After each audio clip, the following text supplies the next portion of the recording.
بسم الله الرحمن الرحيم. الحمد لله رب العالمين وبه نستعين على أمور الدنيا والدين وصلى اللهم على نبينا محمد وعلى آله وصحبه أجمعين. اللهم وفقنا لما تحبه وترضاه. تاريخ maanta waa 14 bisha 2022 maalin khamiisa. Ilaahay khayr hayna siiyo dhamaanteenba. walaalayaal galabta fiidiyowgan muuqaalkan waxaan maanta booqanay kaam ku yaala magaalada Kismaayo. dad walaalaheena ee tabaalaysan ay degan yihiin. dadkaasi walaalaheena dhibaatooyin badan bay sheeganayaan, laakiin dhibaatada hadda u weyn oo anagana soo aragnay aan ognahay waaqac maanta ka jira waa baclaan. kaam bay degan yihiin. caaw roob hadduu yimaado dhibicdii ugu horeyso jirkooda ay ku dhacaysaa. maalintana meel ay kuleelka ay ka galaan ma haystaan. marka walaalaheen insha Allah taala waxay naga codsanayaan dadka walaalahooda muxsiniinta inay bacyahaas ku soo caawiyaan. marka insha Allah taala anaga hadda waxaan wadnaa masaajid baan wadnaa howshiisa dadkii shacabka Soomaaliyeed masaajidkaas oo bandhignaa. balse waxaan rabnaa kaamkan alla aamin Ilaahay subhanahu wa ta'ala inuu ku guuleeyo gruubka Maamucuuday Charity inay insha Allah taala 65 qofood 65 qoys ee muslimiinta ah ee walaalaheena inay insha Allah taala naga soo caawiyaan. ilaahayna waxaan ka baryaynaa inuu idin caawiyo ubadkiina. Ilaahay subhanahu wa ta'ala idin barbaariyo. ilaahay idin xafido gaalada iyo shartooda iyo makrooda ilaahay idin ka xafido. sadaqo jaar ilaahay idin ka dhigo. 65 qoys waayo oo qoyskiiba $10 u yahay waa $650. 5 qoys qofkii qaato waa $50. 4 qoys qofkii qaadanay waa $40. 2 qoys qofkii qaadanay waa $20.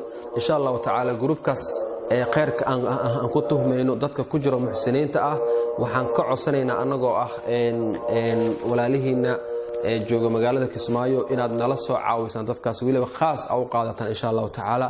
dadka walaalihiina codsigooda iyo waxay tabanayaan iyo cabashadooda insha Allah taala nala daawada. kadibna waxaan rajaynayaa insha Allah taala fiidiyowgaas marka ugu horeeyo uu soo gaaro Maamucuuday Charity waxaan ka codsanaynaa anagoo ah insha Allah taala gudigan u taagan caawinta dadkan walaalaheena inaad insha Allah taala Maamucuuday Charity markii aragto inay u sii gudbiso dadkii muxsiniinta ahaa ee ku xirnaa gruubka Maamucuuday Charity.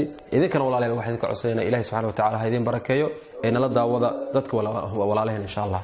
aniga kaankan alla aamin oo odayaasha oo bacdigeeta kaanka alla aamin kamid ahanay waxaa noo daran bacye oo bacdigeeta hooyinka bacyalaan aan ahnay oo bacdigeeta oo bacyahan u dhib qabna. waxaa noogu xiga cuntiidaan u dhib qabnaa.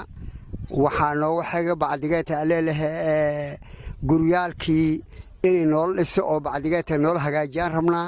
waxaa noogu sii weyn oo koodu noogu sii weyn bacyaha iyo hunguriga. bismillaahi raxmaani raxiim. kaanka alla aaminaan joognaa waa dhibaataysanahay waqti badan ilaahay nagu barisay waxna waa ku helin waxna waa ku rabnaa. hadda bacyaha noo daran hooyaadkan ka xunay rawaana dhibahay inay bacnahay nala soo hormaray aan u baahna. walaalaha muslimka waxaan ka codsanaynaa inay bacyaha nala soo hormaray oo ayna caawiyayna kaalmeeyaan.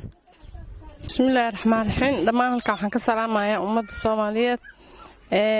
waxaan deganahay kaamka alla aamin yaan ilaahay ku baryana oo meeshaasaan joognaa waan ku dhibaataysanahay. maxaa la dhihi jiray waxaan u baahanahay aad ugu baahanahay bacyaha ninkii nagu caawin karo.